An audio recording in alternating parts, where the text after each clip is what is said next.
Hi everyone, it's Cindy and welcome back to day 17 of Junk Journal Round Robin. We are here to make ephemera as we've been doing throughout the month of November with ChellesCreativeChaos and RedParrot. So let's see what were sent to me today.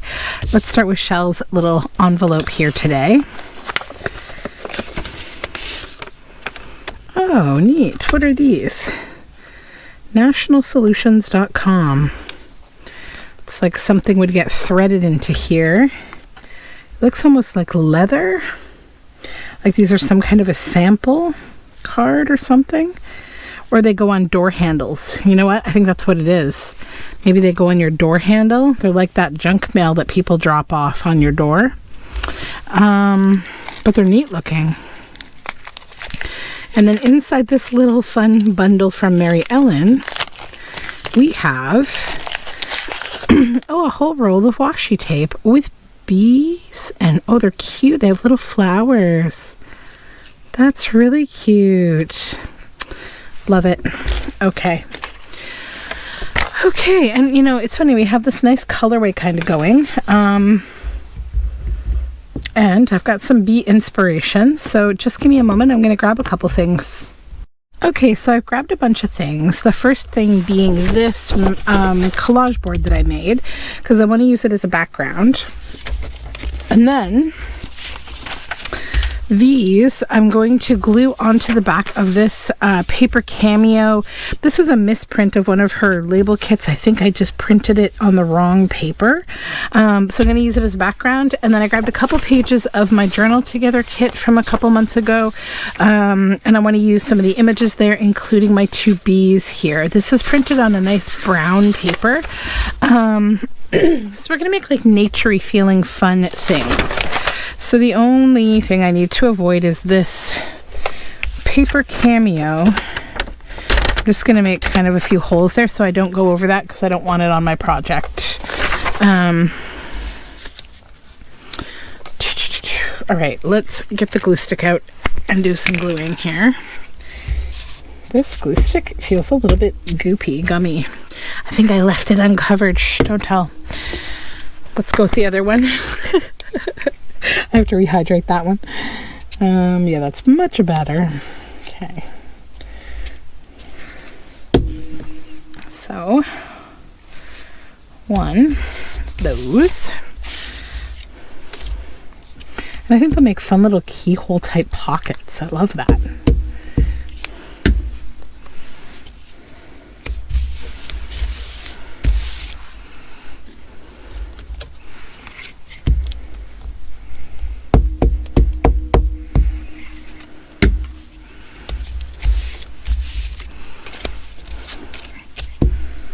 Okay.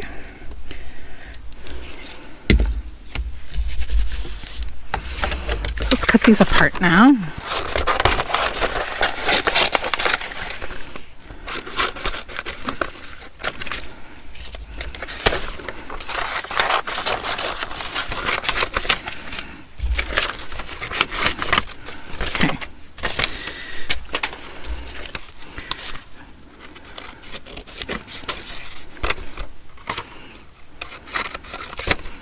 See how good I am at cutting this out. We shall see. Wonder if my 1-inch punch is the same size here. Might be a little too small. No, looks good. Give us a decent start anyhow.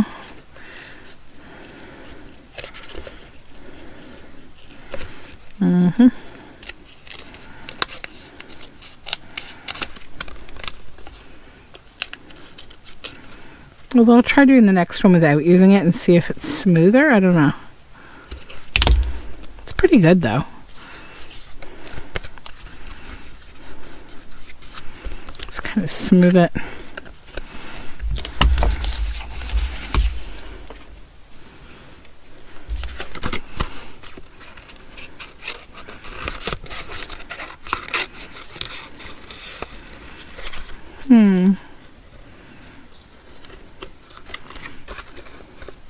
Tricky little fussy cut, but it's okay.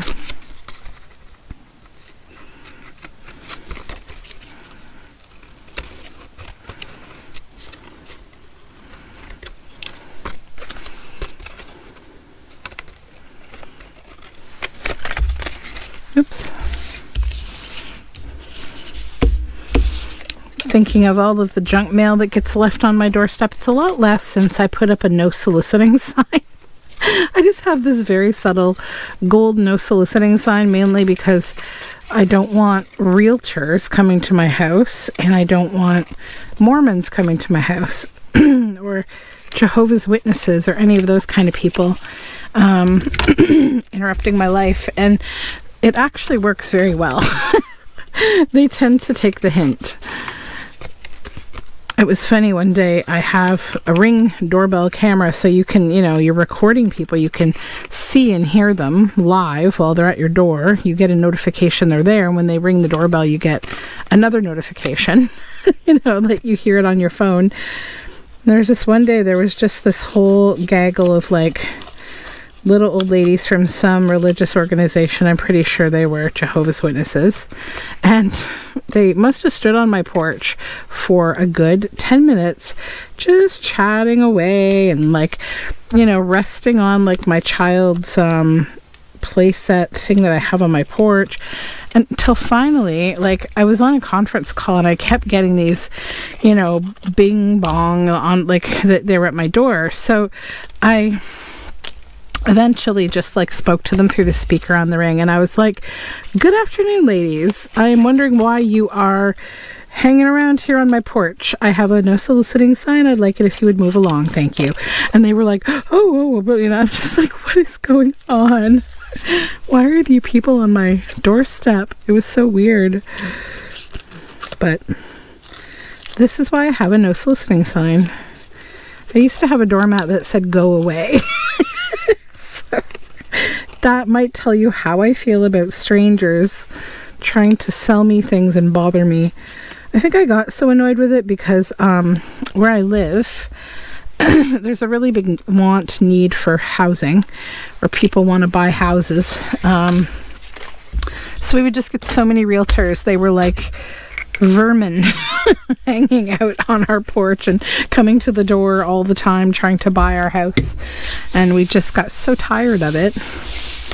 Okay, so now I'm going to grab the things that I want to use from this. So definitely these two bees. And I'm going to go with my lovely little peaceful leafy bear girl here. And I think I might also go with my leaf boy. Okay. Set those aside, and let's cut him out just a little bit with a little bit of an outline.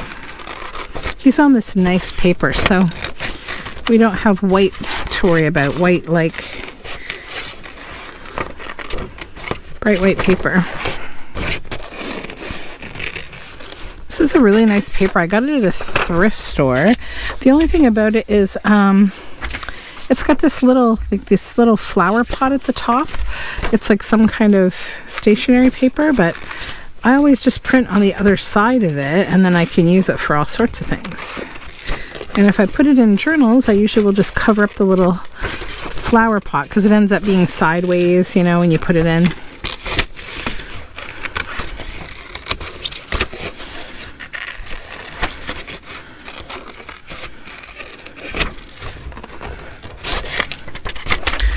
I was seeing this whole news story about Amazon and the Washington Post, and I forget what other companies in the past I've seen that are making their staff come back to work 5 days a week in the office. And I really feel so very, very annoyed by so many companies right now that are taking advantage of labor and with their lean methodologies, which basically is just another way of saying we want as few staff as possible to do this job so that we can take advantage of people and make them essentially slightly paid slaves for wage slavery, and we'll just become billionaires instead of millionaires, and we'll have even more profit. And I find it so annoying, on top of all that stuff going on, that they're also creating this totally senseless fake optic that we all need to go back into the office to collaborate, blah blah blah. I find that whole thing so annoying, especially because a lot of times, like in my situation, I don't actually work with anybody in my office. The people I work with are in a completely different time zone.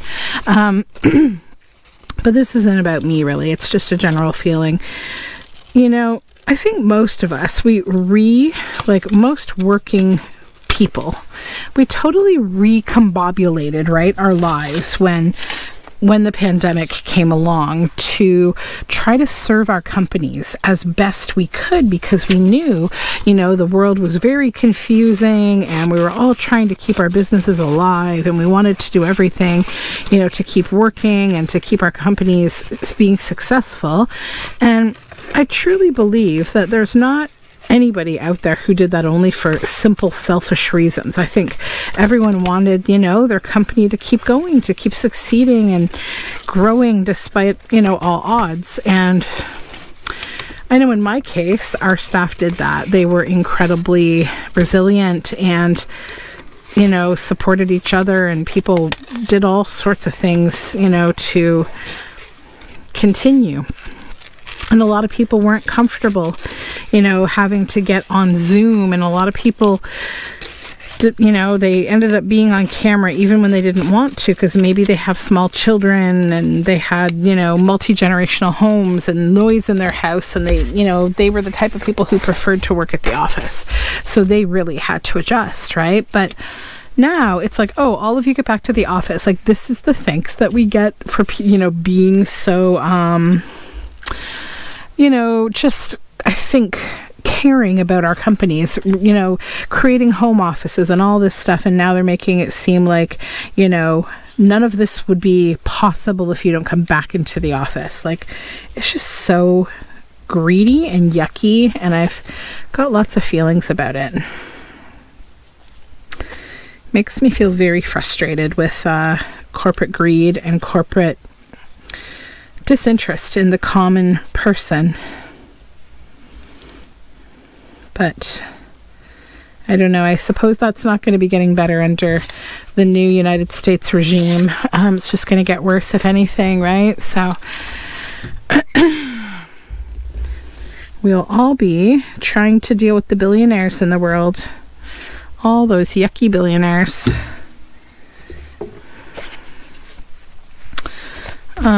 But yeah, heavy topic maybe for the day, but you got to be able to aerate your brain, right? From these things that stress you out.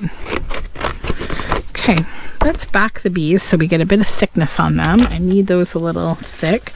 The rest of it I don't. So what I'm going to do, I think, first is just focus on getting him glued down. I just want him to be like a sort of like a focal point in the background.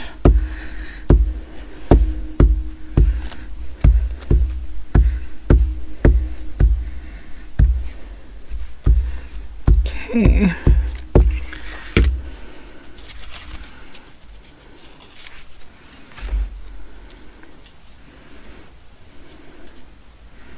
Let's get him as far over there as I can.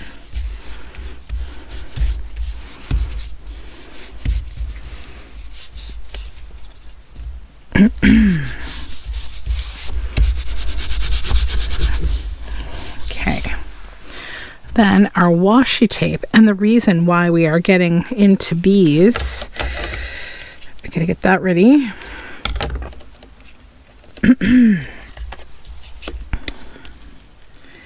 think I want 1 and 2. That one here. That one here. Yep.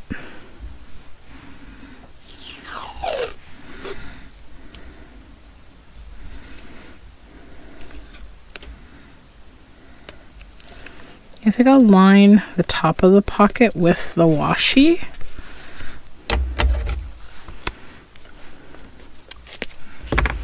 Yeah. This is a nice sticky washi too.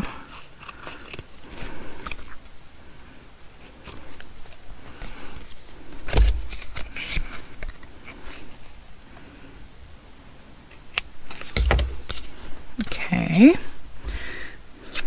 Whoops.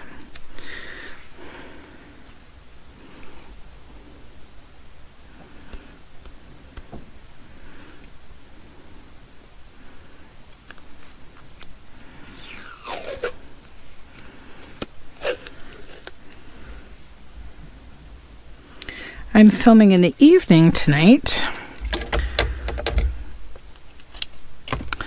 Usually I film in the kind of the very early morning. But I had a really busy day today that started off a little wonky with school buses.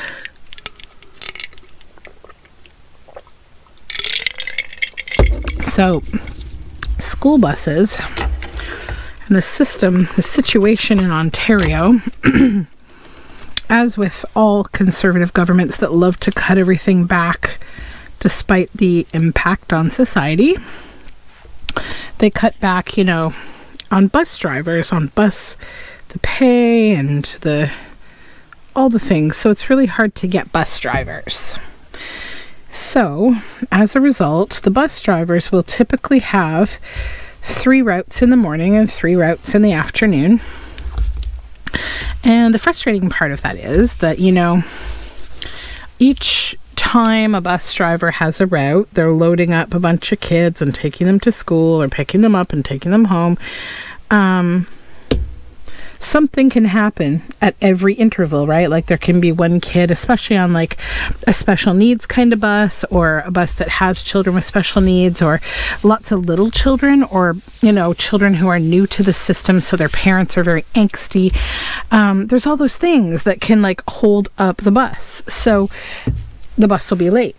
And so we've been dealing with just like a lot of that lately, and not really loving it, because it used to be like when I was a kid, our bus drivers were only for our school. They weren't for other schools, other districts or whatever. But that is just not the reality today, nowadays, in this world.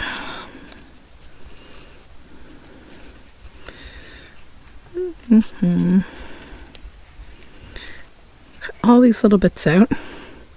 Sometimes when I draw these things, I don't think about how they are to cut out. Okay, where shall we put our bee on this one? Thinking maybe here would be cute, but also maybe there. Maybe there, because it's kind of like, yeah, it'll be the top of the piece that we make. It will draw attention to our little leafy boy up there. Now let's create the foundation for this piece. How do we want that to go? Maybe here and here. And we want her up here, or possibly a little closer, and then we would have her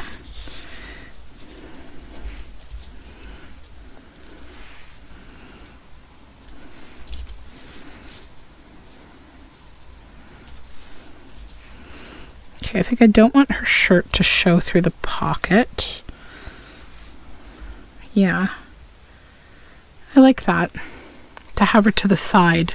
So let's glue her down first.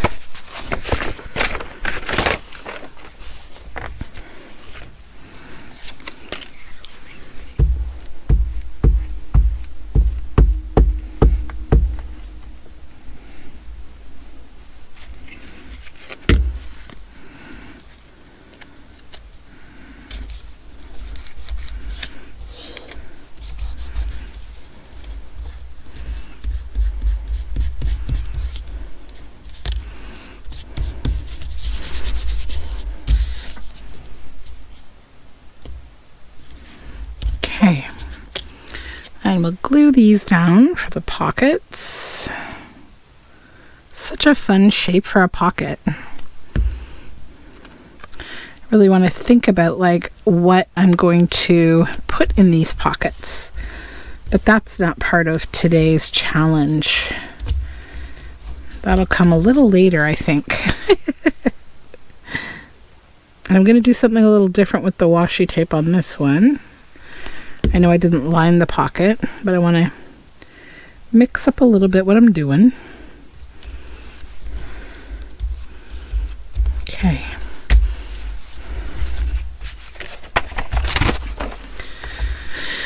Two. Just want to take 2 little bees off of here. 1 and 2.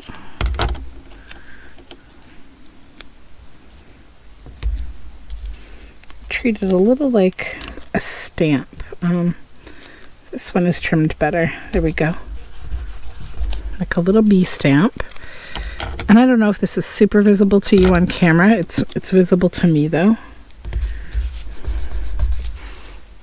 I can bring it up and show you when we get closer to the end here. And then we'll cut out our other bee.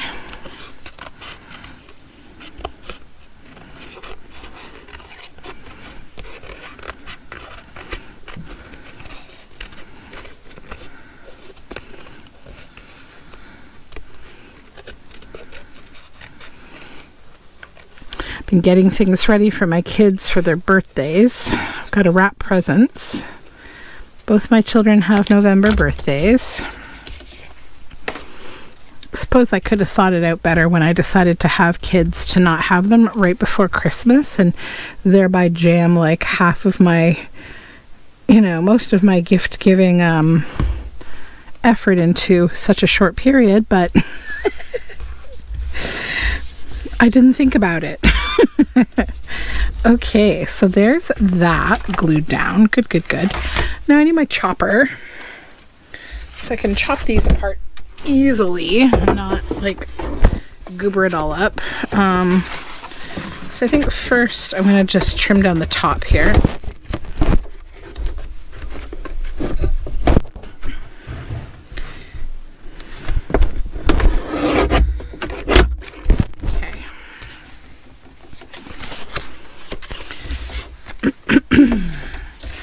Then on this side, maybe there.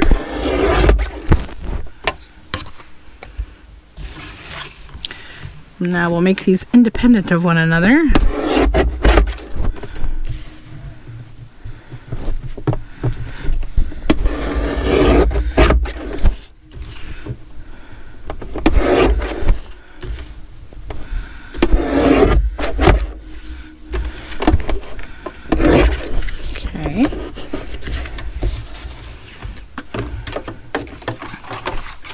All these scraps out of here.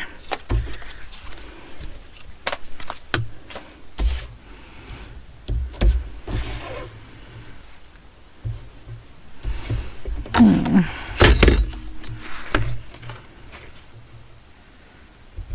going to make this one a little shorter. I'm okay with losing this bit. It's not a problem. Yeah, that's like a more usable size for a book. So then, obviously we have pockets. I wonder if I could use like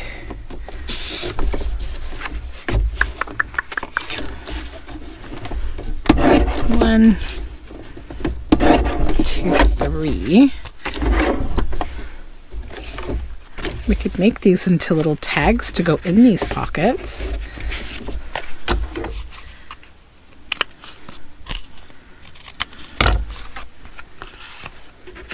Because like it sort of goes with the whole, collage board theme, right?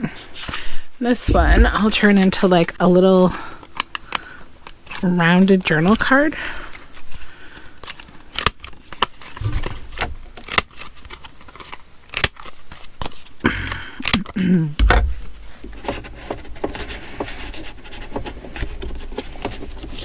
Take that out so I can see it go in. Okay.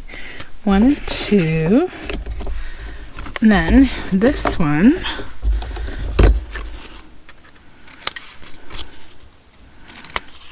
tag in here. And then we need one more. I don't have any more collage board. Hold on.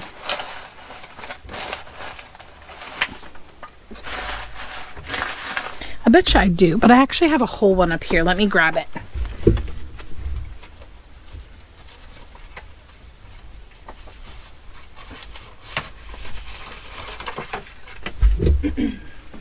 and it's made with the same materials. So let's just cut a strip off here.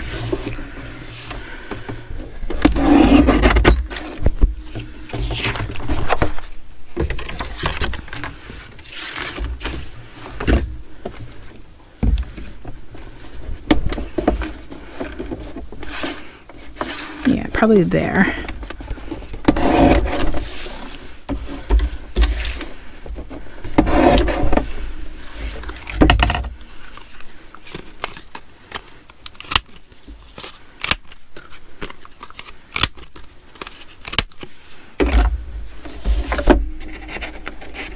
That might be too big.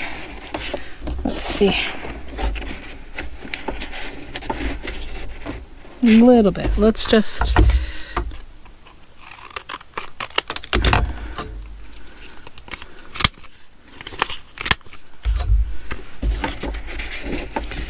reboot the idea a little there. There we go.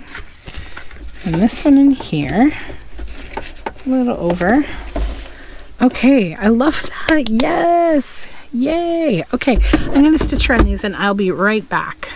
Alright, I have stitched around them, and then I just want to go with marker around those two little washi bees that I put on here. This one, and then this one.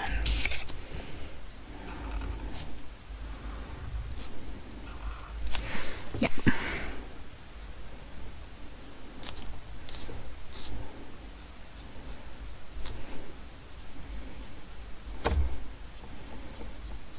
Yeah. Okay. Now we need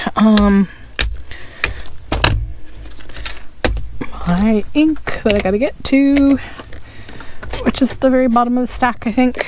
Yes. Scorched timber. And here we go. So to finish these, I just want to ink around, bring out the tags.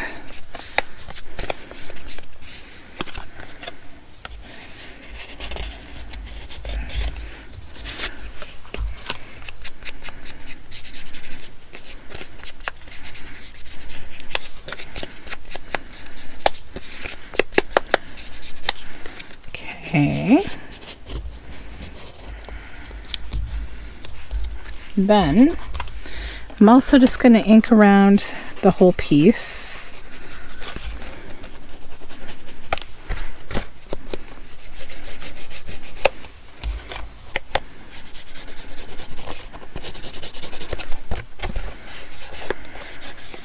Decided to use the stitch that I often see Natasha from Treasure Books using. I always call it the heartbeat stitch.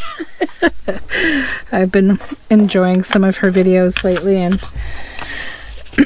decided to go about using that stitch.